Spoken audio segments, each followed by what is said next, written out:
যেই রহমতের নবীর চেহারার দিকে নজর দিলে পেটের ক্ষুধা থাকে না, ওই নবীরে এক নজর না 13টা বছর নবীর সামনে বসে দেখলো, বয়ান শুনলো, কালেমা পড়লো না।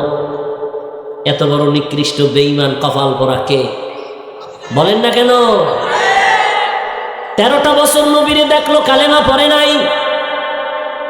আর অন্যদিকে 27 বছরের যুবক তরবারি নিয়ে যায় আমার নবীকে জবাই করার জন্য। 27 বছরের যুবক তরবারি ফালায় কালেমা পড়ে ফেললো। কে সেই যুবক? ওমর। এর নাম কফাল, এর নাম কফাল। আবু জাহিল্লা হাতের মুষ্টিতে পাথর নিয়ে কায়, এই বাতিজা, যদি বলতে পারো আমার হাতের মুষ্টির মধ্যে কি আছে, আমি এখন কালেমা পড়ে মুসলমান হয়ে যাব। নবী কয়, আমি জানি না চাচা আপনার হাতে কি।